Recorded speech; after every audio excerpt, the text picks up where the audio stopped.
Bismillahirrahmanirrahim. Assalamualaikum warahmatullahi wabarakatuh. Alhamdulillahirabbil alamin. Wassalatu wassalamu ala nabiyyina Muhammadin wa ala alihi washabbihi ajmain. Allahumma 'allimna bima yanfa'una wanfa'na bima 'allamtana wa zidna ilma wa dhakkirna bima nasina wa la haula wa la quwwata illa billah. Amma ba'd. Alhamdulillah, kita panjat puji dan syukur kita kepada Allah Subhanahu wa taala. Kita mohon pengampunan Allah, perlindungan Allah atas segala kejahatan diri kita, dan kita mohon pertolongan bantuan Allah Subhanahu wa taala untuk kita memahami kitabnya. Insya-Allah taala kita akan terus tadabbur surah Ali Imran. Mula daripada ayat kita sambung mula daripada ayat yang ke-135. A'udzu billahi minasyaitonir rajim. Walladzina idza fa'alu fahishatan aw zalamu anfusahum dzakarullah فاستغفروا لذنوبهم ومن يغفر الذنوب إلا الله ولم يصروا على ما فعلوا وهم يعلمون أولئك جزاؤهم مغفرة من ربهم وجنات تجري من تحتها الأنهار خالدين فيها وَنِعْمَ أَجْرُ الْعَامِلِينَ. Sadaqallahul azim. Setelah Allah Subhanahu wa taala, semalam kita lihat bagaimana Allah jelaskan kepada kita sifat orang-orang yang bertakwa. Pertama, Allah kata mereka adalah orang yang mendermakan harta dia. Mereka orang yang infakkan harta mereka dalam keadaan senang ataupun susah. Itu kita lihat itu macam sifat terpujilah, sifat-sifat yang baik. Kemudian al-kadhimin al-ghaiz, mereka orang yang menahan kemarahan dia. Walaupun orang buat apa saja terhadap diri dia, dia tahan kemarahan dia. Itu pun sifat yang terpuji, sifat-sifat yang baik. Dan kemudian wa'afina 'anin nas, dan mereka adalah orang yang memaafkan kesalahan orang lain. Ini lagi sifat-sifat yang terpuji lah. Kalau ada lah pada diri seseorang ini tiga sifat ni, kita kata dia orang baik lah. Dia orang baik. Dia orang yang macam perfect lah. Dalam orang buat apa pun dia boleh tahan kemarahan dia, dan dia tak balas dendam atas orang lain. Dia boleh memaafkan orang. Kita akan kata ini adalah sifat-sifat yang perfect lah bagi diri seseorang, dan orang yang boleh mendermakan harta dia walaupun dia susah pun dia boleh derma lagi harta dia. Kita cakap ini satu sifat yang baik kalau ada seseorang. Kemudian Allah Subhanahu wa taala teruskan, ini yang kita terkejut lah. Kita terkejut sifat daripada sifat orang-orang bertakwa. Kita biasakan kita gambar orang-orang bertakwa ni orang-orang yang baik aja, orang-orang yang perfect lah, akhlak mereka, peribadi mereka, ibadat mereka ni orang-orang yang baik lah. Kita cakap orang soleh, orang bertakwa. Tapi kita terkejut bila kita lihat ayat seterusnya. Walladhi, waw ni adalah ataf, dan dia mengikuti ayat yang sebelumnya. Itu jadi dan juga, berarti apa? Orang-orang bertakwa. Orang-orang bertakwa juga adalah orang-orang yang gitulah. Walladhi, orang-orang yang bertakwa juga. Jadi Allah masukkan mereka ni dalam golongan orang yang bertakwa. Siapa mereka ni? Idza fa'alu fahishatan, iaitu orang-orang yang apabila melakukan fahisyah. Fahisyah ni dosa besar lah. Dosa besar yang bukan dosa besar saja, tapi keji. Dosa besar yang malu, kita nak sebut pun malu sangat. Dosa-dosa yang keji sangat lah. Ini bayangkan tuan-tuan, Allah Subhanahu wa taala tak katakan orang-orang bertakwa ni mereka ni perfect. Tapi ayat ini Allah nak beritahu kepada kita, orang-orang yang bertakwa ni bukan mereka tak melakukan, tuan-tuan. Biasa ayat kita kata, kalau ayat kita lah, kalau kita karang ayat, orang-orang bertakwa ni adalah orang yang tidak melakukan perbuatan yang keji, betul tak? Kalau kita dah kata orang yang kuat menderma, orang yang tahan kemarahan dia, orang yang memaafkan orang lain. Kemudian kita akan cakap, biasanya kalau ikut karangan kita, mereka ni tidak melakukan perbuatan-perbuatan dosa besar yang keji. Bila mereka tidak melakukan, Allah tak kata mereka tidak melakukan perbuatan keji. Allah kata itu apabila mereka melakukan perbuatan keji. Jadi mereka lakukan tak? Mereka lakukan. Orang bertakwa ni mereka ada melakukan perbuatan-perbuatan keji. Allahu Akbar. Kita tengok, itu yang terkejut bila kita baca ayat ni. Itu orang-orang bertakwa itu adalah mereka yang mereka lakukan juga. Bukan mereka tak lakukan. Mereka melakukan fahisyah. Bukan mereka lakukan dosa saja, tuan-tuan. Tapi dosa ni adalah keji sangat. Teruk sangatlah. Nak sebut pun teruk. Kalau jenayah pun, kalau kita biasalah masuk prison ke, atau kita biasa kerja di penjara ke apa, ada jenayah-jenayah yang orang okey je, tapi ada jenayah yang banduan tu, prisoner pun merasa jijik, merasa marah sangat kalau orang tu buat jenayah tu. Masa masuk boleh kena belasah lah, kita kata. Dia di antara jenayah-jenayah mereka buat, ada yang mereka merasa jijik sangat, mereka rasa marah sangat bila dengar yang banduan baru ni masuk ni kerana dihukum atas jenayah yang contohlah merogol ke apa. Itu mereka tak boleh terima kadang. Buat perbuatan yang keji. Jadi keji ni, kata ulama, fahisyah ni perbuatan dosa besar lah. Dia dosa besar yang keji ni. Seperti macam gitulah, merogol, berzina, liwat. Ini keji sangat. Jadi kita Allahu Akbar. Allah Subhanahu Wa Taala sebut mereka ni orang yang bertakwa. Walaupun mereka ada melakukan perbuatan yang keji. Perbuatan yang kata ulama nak sebut pun malu sangat. Nak sebut pun malu. Ada dosa-dosa besar yang pernah seorang itu lakukan, tapi kalau dia nak sebut tak jijik sangatlah. Ada boleh sebut, tapi yang ini suatu yang keji sangat. Itu kita kata fahisyah. Tu fahisyah. Au zalamu anfusahum, atau mereka menzalimi diri mereka sendiri. Macam mana dia aniaya diri dia sendiri? Dia aniaya. Ulama kata diri kita ni adalah amanah. Allah amanahkan kita untuk jaga diri kita. Ini diri kita, badan kita semua, muka kita, anggota tubuh badan kita adalah bukan hak kita, bukan milik kita. Kita tak cipta, kita tak milik diri kita. Diri kita ni adalah amanah Allah Subhanahu Wa Taala kepada kita untuk kita jaga. Seorang itu. Tapi dia aniayakan, dia zalim diri dia sendiri. Dia zalim amanah dia. Sepatutnya dia jaga diri dia. Kalau kita kata orang yang seberang jalan, dia nak nyembrang jalan, bila kereta banyak, dia saja je dia seberang jalan, kita kata orang ni aniaya betul. Dia tak sayang ke diri dia. Sebenarnya perkara atau benda, ataupun kita cakaplah benda yang paling kita sayang adalah diri kita sendiri. Kita tak buat perkara-perkara yang boleh menyebabkan tergadai nyawa kita, mati apa. Kita tak buat. Kita tak duduklah atas tingkat 10 bergayut-gayut tempat di atas ring ke apa, flat ke apa, pasal itu menyanyiakan diri kita. Ini jadi orang yang aniayakan diri dia ni, itu orang yang melakukan dosa yang menyebabkan dia akan diseksa.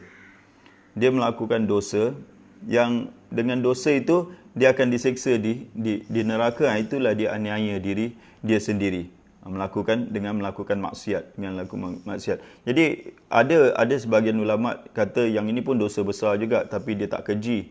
Ada sebahagian ulama cakap fahisyah itu adalah dosa-dosa besar. Zalamu anfusahum, mereka yang aniaya diri mereka sendiri, adalah dosa kecil. Banyak tafsiran, tuan-tuan, antara dua perkara ini, fahisyah dengan zalamu anfusahum. Walhasil dia adalah semua dosa lah.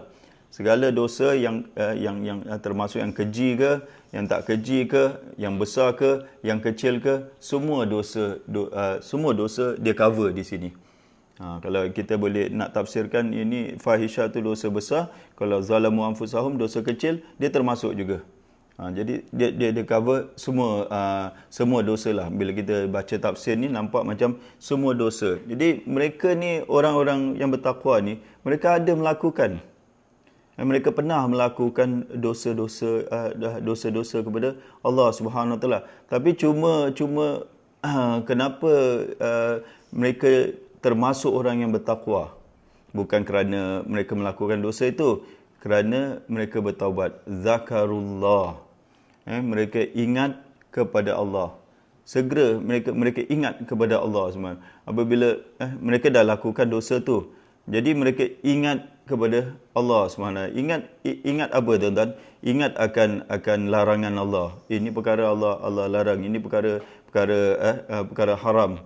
Ini perkara maksiat. Dia ingat akan perintah larangan Allah, atau ingat akan siksaan Allah Subhanahu Wa Taala. Contoh riba punya siksaan di neraka nanti. Dia ingat akan siksaan Allah Subhanahu Wa Taala. Maka fastaghfaru immediately. Mereka memohon ampun, istighfar lidzunubihim, atas dosa-dosa mereka tu, akan dosa-dosa mereka. Mereka terus. Jadi apa yang membangkitkan, ada ulama bincangkan apa yang membangkitkan mereka untuk mereka istighfar. Istighfar di sini bertaubatlah. Mereka bertaubat kepada Allah Subhanahu Wa Taala akan dosa-dosa mereka tu lidzunubihim.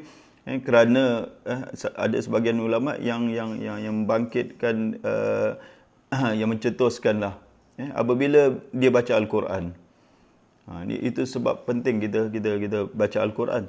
Dengan kita baca Al-Quran ni, dia banyak kesilapan kita yang dulu kita akan temui. Banyak kesalahan-kesalahan. Bila kita baca je dan kita temui kesalahan, ya Allah, aku dulu pernah gini, aku dulu tu gini, terus fastaghfaru lidzunubihim. Mereka memohon ampun. Langsung terus mereka memohon ampun. Tak ada kita istighfar ni sesaja je. Kadang kita istighfar kita sesaja je.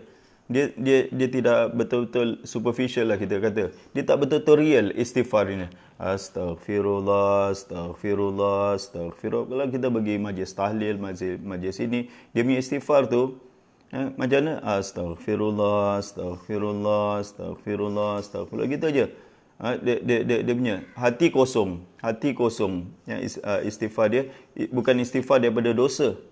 Sebab itu ada ulama cakap, ada yang cakap Hasan Al-Basri, ada yang cakap Rabiatul Adawiyah, yang berkata istighfar kita ni perlu kepada lagi satu istighfar. Faham tak tuan-tuan? Istighfar dah bagus tu, tapi istighfar kita tu perlu kepada lagi satu istighfar. Kita perlu istighfar atas istighfar kita.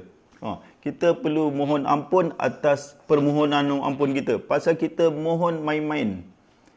Itu zaman Hasan Al-Basri, tuan-tuan. Zaman Hasan Al-Basri ni tabi'in lagi, masih bagus lagi. Itu pun dia cakap istighfar mereka pada waktu itu perlu kepada lagi satu istighfar. Jadi kamu main-main dalam istighfar. Apa lagi zaman kita sekarang ni? Istighfar kita lagi kosong aja. Di bibir saja istighfar kita. Jadi tak, yang ini fastaghfaru lidzunubihim ni, mereka benar-benar istighfar akan dosa mereka. Jadi dia ingat dosa dia. Bila dia melalui ayat Quran, dia ingat dulu dia pernah bagi rasuah. Contohlah ayat tentang rasuah. Dia ingat dulu dia pernah bagi rasuah. Cepat-cepat dia istighfar kepada Allah lidzunubihim, atas dosa dia. Betul.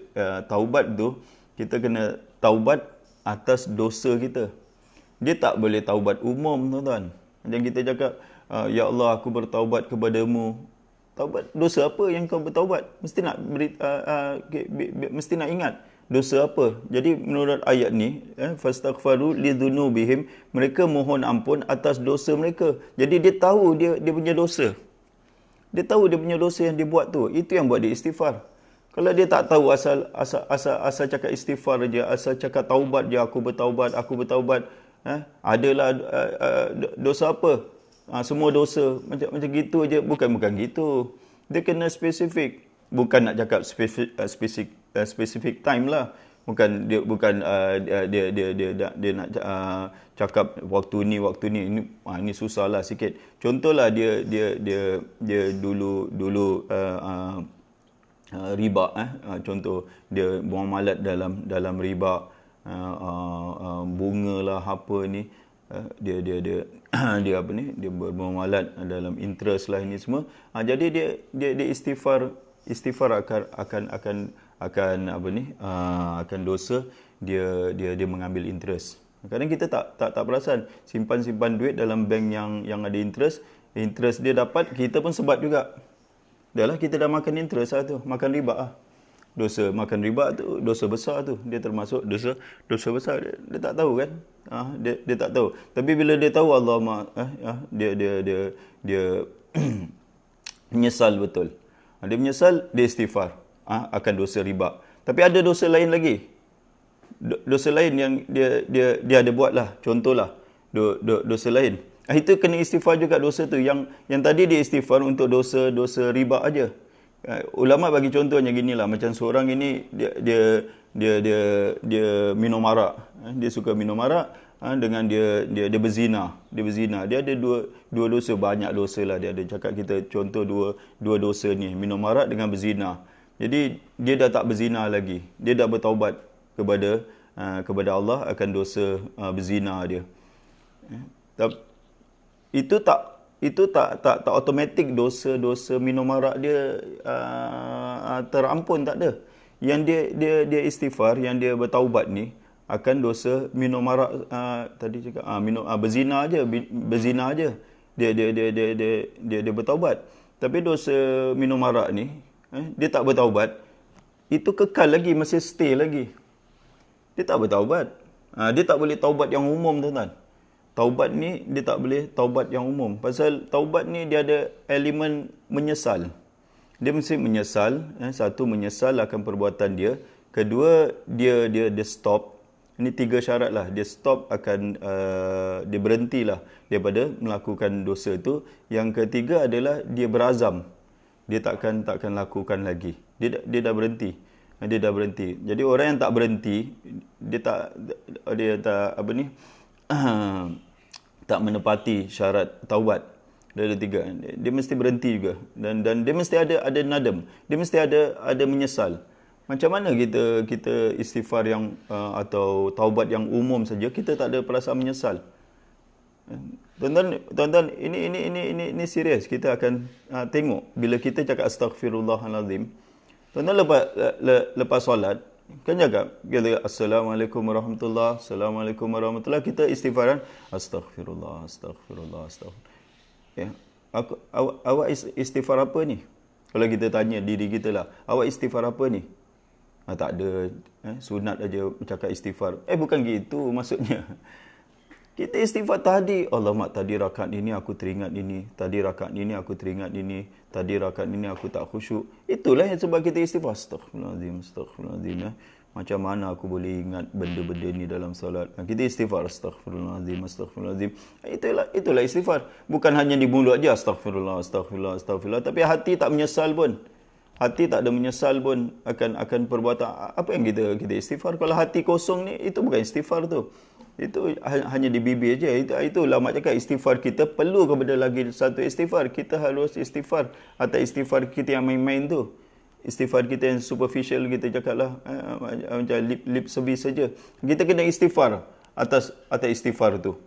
Istighfar jangan main-main. Kita cakap dengan Allah, kita mohon dengan Allah. Takkan mohon dengan Allah main-main. Takkan mohon dengan Allah kita nak main-main. Kita mohon ampun, maaf dengan mak bapak kita hari raya. Tak boleh cakap pun. Menangis-nangis. Betul tak? Minta ampun dengan orang aja. Jangan cakap minta ampun dengan Allah Subhanahu Wa Taala. Minta ampun dengan orang. Boleh tak tuan-tuan bagi pagi hari raya? Semua kan biasa kan minta ampun dengan ibu ayah ke, atau dengan adik-beradik ke, atau anak isteri. Macam mana kita minta ampun dengan dia? Menangis.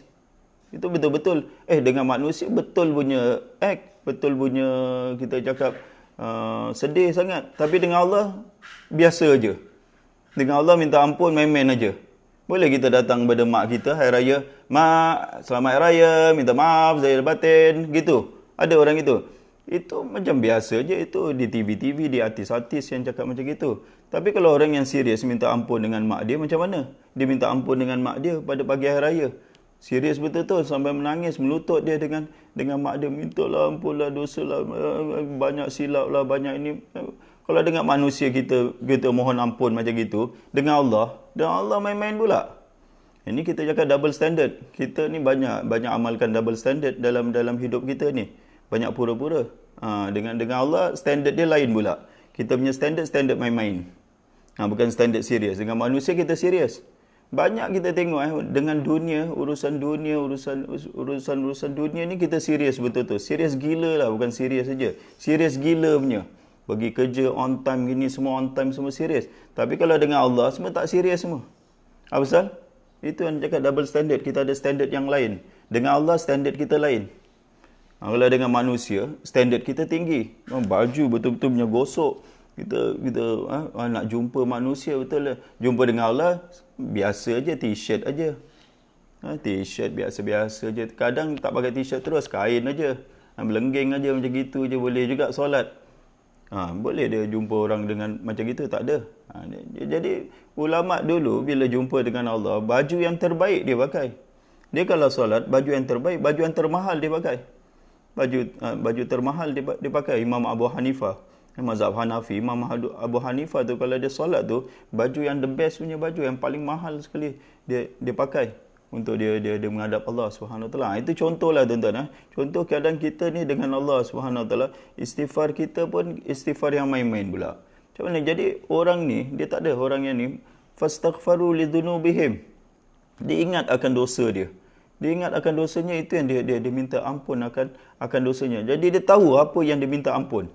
Jadi sekali lagi tuan-tuan, bila kita minta ampun tu, kita mesti nak ingat apa dosa yang kita buat ni. Bukan specific time lah, bukan pada waktu ini, pada hari ini aku buat dosa, tak. Ada satu dosa dulu kita pernah buat, kita selalu buat lah, bukan pernah buat dia, kita selalu buat lah dosa ni. Jadi itu yang kita istighfar ya Allah. Dulu tengok filem-filem yang tak baik, filem-filem yang lucah ini semua. Itu kita istighfar akan dosa tu. Tak semestinya lah filem apa kita nak ingat, filem ni tak perlulah. Tapi maksudnya kita tahu apa dosa yang kita dah lakukan. Kadang satu malam ni kita bangun untuk istighfar ni, dosa yang ini, besok pula kita ingat dosa yang ini, lusa pula, hari-hari kita punya dosa, kita kena ingat. Kita ingat dosa-dosa kita, supaya akan timbul rasa nadam, rasa menyesal kepada Allah Subhanahu Wa Taala. Itu lebih baik daripada kosong, hati kosong. Dan ini adalah ayat sisipan Mu'taridah ini, wa may yaghfiru dzunuba illallah.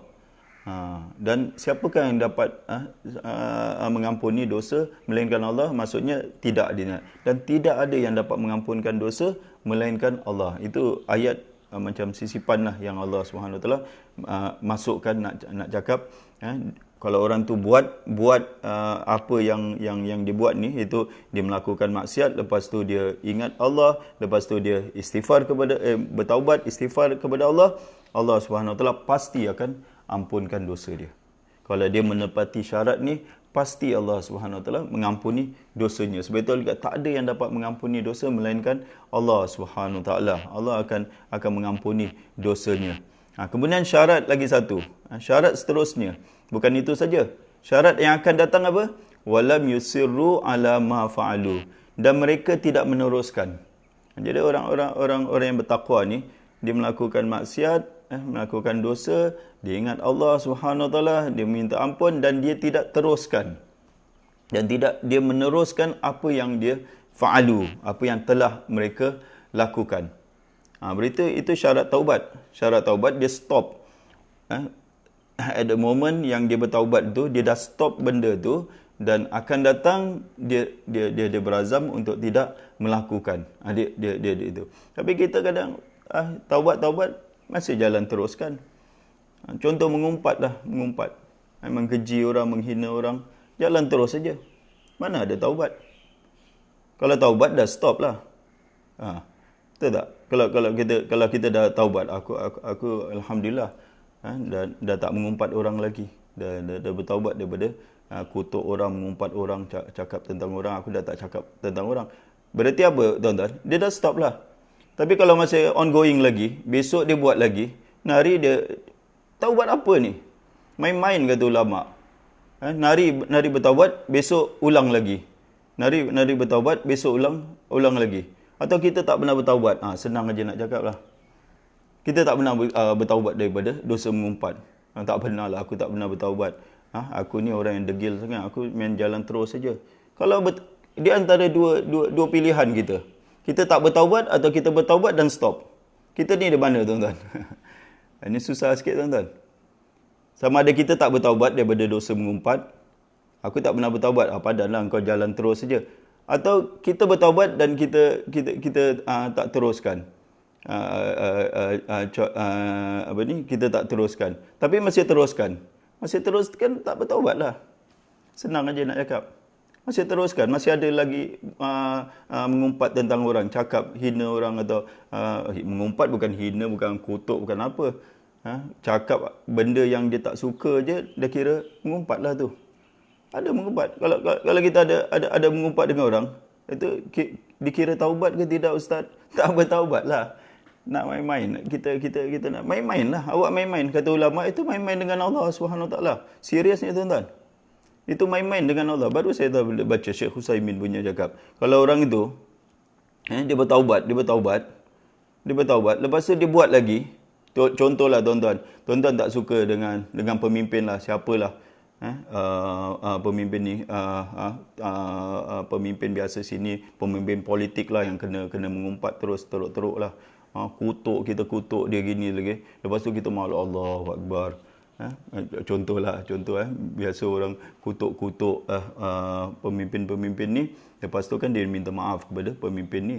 Banyak kita tengok berita-berita dia dah saya cakap dia lebih better daripada kita. Kita tak jumpa pemimpin ni, minta maaf kepada dia. At least dia ni walaupun dia teruk, dia fitnah dia ini, dia ada minta maaf. Yang kita langsung tak minta maaf. Kalau kita Allah, aku tak boleh jumpa dia lah, minta maaf di waktu malam ajalah. Kita pun di waktu malam kita pun minta ampun. Kerana kita dah mengumpat dia dan kita mohon ampun untuk dia. Salah satu cara adalah kita kena mohon ampun untuk dia. Lepas tu agaknya besok kita akan mengumpat dia tak? Kita tak mengumpat dia. Dah aku dah bertaubat, aku tak mencakap tentang dia. Tapi besok jalan terus lagi. Mengumpat apa ni, main-main. Sama ada kita ni tak pernah bertaubat ataupun taubat kita taubat main-main. Taubat daripada mengumpat, kita letak diri kita, tuan-tuan. Kita cakap dari dia, aku ni dah bertaubat daripada mengumpat ke belum? Kalau sudah, stop. Tak teruskan. Kalau tak stop, kalau kita teruskan, berarti apa? Berarti kita main-main. Kita punya taubat ni taubat main-main. Dua choice kita adalah. Sama ada kita tak bertaubat atau taubat kita taubat main-main. Mempermain-mainkan Allah SWT. Na'udzubillah min zalik. Kita mohon kepada Allah SWT. Ini serius. Ini perkara bukan main-main. Tapi kita main-main aja. Dosa mengumpat tu dosa apa? Kecil ke dosa besar? Mana ada dosa kecil? Dosa besar, dia termasuk dosa besar. Dosa mengumpat tu. Daripada 76 dosa atau 76 ke 67 dosa besar itu, dosa mengumpat termasuk dosa besar. Kita mengata tentang orang, kita cakap tentang orang ni. Kalau dah bertaubat, dah stop lah. Belum lagi. Rupanya tak bertaubat. Rupanya tak bertaubat dari dosa. Kalau dah bertaubat, Allah sifatkan. Ni Allah yang cakap. Walam yusirru ala ma fa'alu. Dia tidak teruskan apa yang mereka telah lakukan. Wahum ya'lamun. Sedangkan mereka tahu. tahu akan apa? Banyak-banyak tafsiran. Sedangkan mereka tahu akan salah dan akibatnya, sedangkan mereka tahu akan buruk perbuatan itu, ataupun sedangkan mereka mengetahui yang Allah mengampuni mereka. Jadi mereka tahu mereka ada Tuhan yang mengampuni mereka. Jadi banyak tafsiran. Itulah sedikit daripada syarat-syarat yang ketat sikit. Bukan main-main. Allah SWT nak terima kita punya permohonan maaf ini, kena menepati. Kena menepati tiga syarat ni. Sebab itu ulama strict. Dia letakkan syarat supaya jangan orang cakap aku dah bertaubat, tapi teruskan. Kita tanya diri kita, dosa-dosa yang kita pernah buat ni, kita dah bertaubat ke belum? Satu-satu checklist. Mana? Ni dia. Lagi sekali tuan-tuan. Ni dia. Dosa-dosa besar. Dosa-dosa besar. Kalau ada masa, tuan-tuan baca. 76 dosa-dosa besar. Kita baca. Pertama, syirik kepada Allah, membunuh manusia, sihir, meninggalkan solat, tidak menunaikan zakat, derhaka kepada ibu bapa, memakan riba. Derhaka kepada ibu bapa. Cakap, kurang ajar kepada ibu bapa. Derhaka ni kepada ibu bapa apa? Dia punya minimum dia apa? Minimum dia kata uf. Uf tu bukan macam gitu. Uf tu adalah kita tunjukkan muka kita tak suka je dengan apa yang kepada tunjukkan kita tak disagree lah. Kita tak setujulah dengan muka kita yang masam kita dengan ibu atau bapa kita. Dia boleh detect muka kita. Muka kita yang apa ni tak senang lah. Yang tak senang dengan ibu bapa. Itu dah kira derhaka. Besok buat lagi. Dah. Ni baru maaf mak dengan dengan ayah menangis gini. Besok buat lagi. Ini dah bertaubat ke belum ni? Besok buat lagi, sakitkan hati mak lagi. Sakitkan hati ayah lagi. Ini dah bertaubat ke belum? Oh, rupanya belum bertaubat. Atau bertaubat main-main. Kita serius. Banyak lagi dosa-dosa yang kita boleh baca. Ada 76 list. Ada tak kita ulang dosa tu? Kita ulang dosa tu. Ada perempuan dia dah tutup, dia dah pakai hijab, dia dah tutup aurat, dah baguslah tu. Lepas tu biasa dia buka lagi aurat. Bila orang-orang asing datang nak jual barang dengan dia, salesman datang, dia tak buka, dia tak tutup aurat. Tadi nak keluar, pergi belajar, dia tutup aurat. Kalau ada salesman datang, selamba je dia.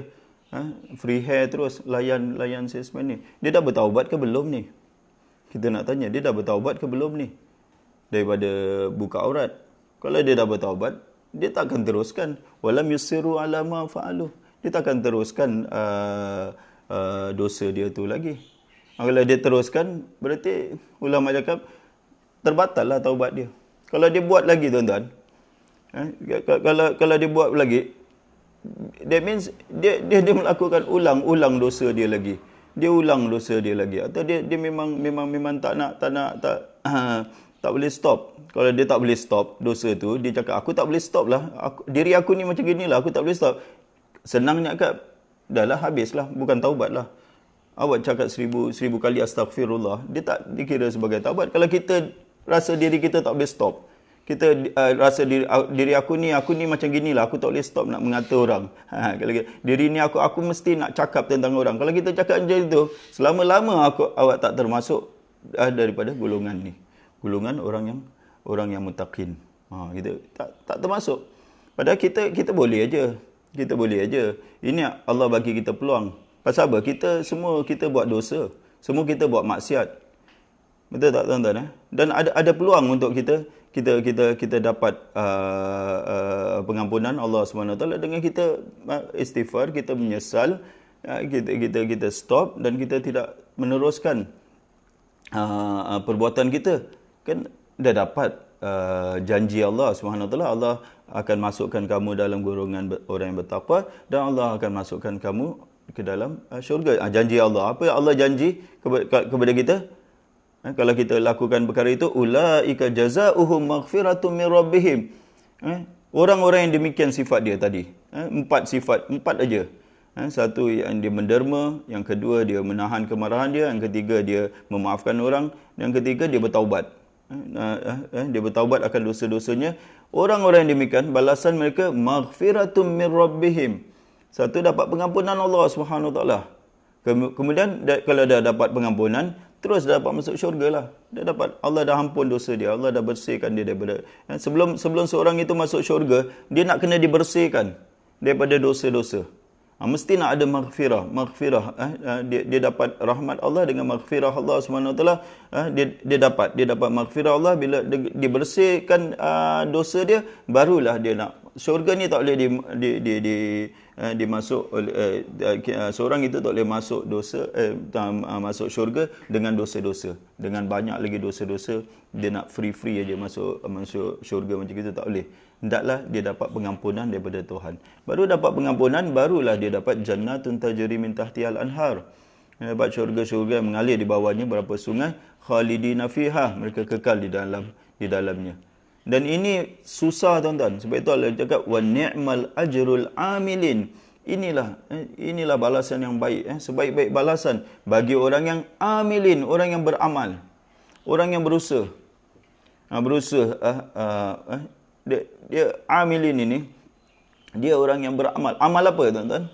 Amal yang tiga itulah. Allah yang empat sifat itulah. Dia kena beramal, dia kena berusaha untuk amalkan. Jadi contohlah dia kena berusaha untuk amalkan taubat dia. Dia kena beramal dengan taubat dia. Macam mana beramal dengan taubat dia? Tak nak lakukan lah. Stop dan tak nak menyesal, dan stop dan tak nak ulang lagi. Ini bukan senang ni. Biasa banyak dosa yang kita terus saja. Macam mana kita nak cakap riba? Macam kita kalau kita dah cakap tentang riba, terus saja. Tak ada rasa menyesal, tak ada rasa apa. Oh, happy.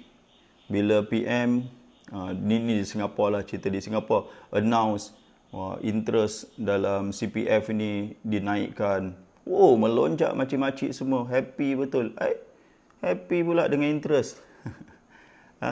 Besok pergi masjid, belajar. Belajar apa ni? Belajar mestilah kita belajar ni nak mensucikan diri kita daripada dosa-dosa. Jangan belajar kuat juga. Tapi dosa tak nak tinggalkan. Dosa tinggalkan. Apa-apa yang Allah haramkan, jelas. Jangan cakap kita tak tahulah. Ada ke orang tak tahu? Interest tu, riba tu haram. Ramai dah tahu. Nak orang yang dah pergi masjid. Kalau orang yang tak pernah pergi masjid, mungkinlah. Tapi orang yang dah pergi masjid, orang yang ikuti pengajian, takkanlah tak tahu tentang haramnya terlibat dalam urusan interest yang ada duit bunga, duit ini. Orang yang jahil pun, mat-mat rempit pun tahu tentang interest ni. Ni riba ni. Kau nak ambil bunga ke apa? Kau nak makan bunga ke apa? Tahu, mat rempit tahu tentang itu semua. Dia tak pernah pergi pengajian. Yang orang pergi pengajian pula yang buat tak tahu ke. Rasa macam buat tak tahu. Lepas tu nak bertaubat kepada Allah, nak main-main dengan Allah. Kita nak main-main dengan siapa tuan-tuan? Kita nak main-main dengan Allah. Memanglah tak kena betul. Dosa mengumpat, dosa mengata tentang orang. Ini biasa, kadang di masjid. Tak payah nak pergi jauh-jauh tuan-tuan. Masjid jadi pot dia. Pot untuk mengata orang tu, tempat masjid saya ingat yang banyak ni. Office korporat mungkin kurang sikit. Yang banyak ni tempat masjid ni mengata-ngata orang, memfitnah ni semua cakap ni tentang orang ni. Kadang tempat yang baik, dah kerja tempat masjid, mengata pula orang. Dia buat fitnah, dia buat ini pula di masjid, cakap tentang orang, gosip sana, gosip sini. Bila dia nak bertaubat? Oh, rupanya tak bertaubat, ataupun main-main dalam taubat. Kalau orang tu dah bertaubat, dia takkan buat. Dulu dia suka cakap tentang orang, dia dah berubah lah, dia dah bertaubat lah. Kau jangan cakap dengan dia dah tak nak dengar lagi perkara-perkara ni. Sepatutnya macam gitu. Tapi dia main terus je, jalan terus saja. Jalan terus tak termasuk. Itulah. Kita ingat ayat Quran ni senang nak amal, rupanya susah. Rupanya kita tahu, oh berat ayat Quran ni. Kita nak amalkan. Itu kita mohon kepada bantuan Allah Subhanahu Wa Taala untuk kita amalkan. Nak amalkan ayat Quran ni, nak mohon betul-betul bantuan Allah. Ya Allah, berilah kami kekuatan. Ya Allah, tunjukkanlah kami. Itulah ihdinas siratal mustaqim. Tunjukkanlah kami, jadilah kami dapat beramal tetap di atas jalanmu yang lurus, jalan Al-Quran. Ulaika ala hudam min rabbihim. Mereka itu di atas petunjuk Tuhan mereka. Kadang kita belajar agama, maaf katalah, kita punya own set of mind. Kita ada cara kita berfikir. Cakaplah tentang riba, tentang ini. Kita mana boleh, kita tempat Singapura, kita tempat Malaysia, kita hidup macam gini. Awak belajar agama ni, nak tafsirkan agama ni, ikut otak awak apa? Agama semua kena ikut Al-Quran. Sebab itu Allah cakap, ulaika ala hudam min rabbihim. Mereka itu orang yang di atas petunjuk Tuhan mereka. Apa Allah kata mereka ikut. Dia tak pakai akal kita. Kita banyak kadang orang-orang yang belajar agama ni yang banyak pakai akal ni. Pakai dia punya own tafsiran. Dia tafsiran dia. Dia tak nak ikut tafsiran betul-betul dalam Al-Quran ni. Dia ikut dia punya own tafsiran aja. Dia baca Quran juga tapi dia tafsir sendiri. Kalau tuan-tuan nak jujur, kalau tuan-tuan nak jujur dalam mengikuti Al-Quran, jumpa ayat Quran, tengok kitab tafsir. Jangan cuba nak tafsir sendiri. Tengok kitab tafsir. Apa ayat ni cakap. Dan ikut. Apa yang ayat ni tafsir, ikut aja. Itulah. Kalau kita nak jujur dengan Al-Quran. Jangan kita baca tapi kita ada pendapat. Ini ayat ni cakap macam gini, ayat ni gini, ayat ni gini. Last bukan nak ikut baca Quran tapi tak ikut Al-Quran. Itu yang jadi sekarang ini kita hidup ni. Belajar agama tapi tak ikut agama. Belajar Al-Quran, belajar tafsir tapi tak ikut tafsiran yang betul, tak ikut baca Quran tapi tak ikut Al-Quran yang betul. Semua pasal kita ada kita punya hawa nafsu lah, kita punya pemikiran. Sebab itu Rasulullah sallallahu alaihi wasallam cakap, tidak beriman salah seorang daripada kamu sehinggalah hawa nafsu dia tunduk kepada apa yang aku datang dengan dia. Kena tunduk. Rasulullah datang dengan Al-Quran, kena tunduk dengan Al-Quran, dengan agama yang Rasulullah sallallahu alaihi wasallam bawa. Tapi kita tak nak. Kita nak Al-Quran, agama ni tunduk kepada pemikiran kita. Kita benar hawa nafsu kita. Banyaklah, banyak kes kalau kita tengok. Kita tengok kadang kita nak jadikan agama tunduk kepada. Takkan tak boleh Ustaz? Takkan tak boleh buat gini. Hidup kita susahlah gini. Kita nak macam gitu. Semuanya boleh. Dalam apa bab pun lah kita cakap. Dalam bab apa kita tak nak tunduk kepada Al-Quran ni. Jadi kita mohon ampunlah kepada Allah Subhanahu Wa Taala dan kita cubalah tuan-tuan. Kita cuba untuk kita amalkan. Kita amalkan istighfar yang betul-betul istighfar. Pada hari ini kita lihat Allah ingatkan kita. Istighfar kita bukan setakat istighfar saja, tapi betul-betul punya istighfar. Itu yang susah tu. Betul-betulnya istighfar tu. Bila kita istighfar satu kali tu, kita ingat kesalahan kita. Kita menyesal akan dosa-dosa kita. Itu betul-betul punya istighfar. Mudah-mudahan kita termasuklah orang yang diampuni oleh Allah Subhanahu Wa Taala. Moga-moga kita mendapat pengampunan Allah Subhanahu Wa Taala. Wallahu a'lam bishawab. Aqulu qali hadza astaghfirullahal azim li wa lakum. Wassalamualaikum warahmatullahi wabarakatuh.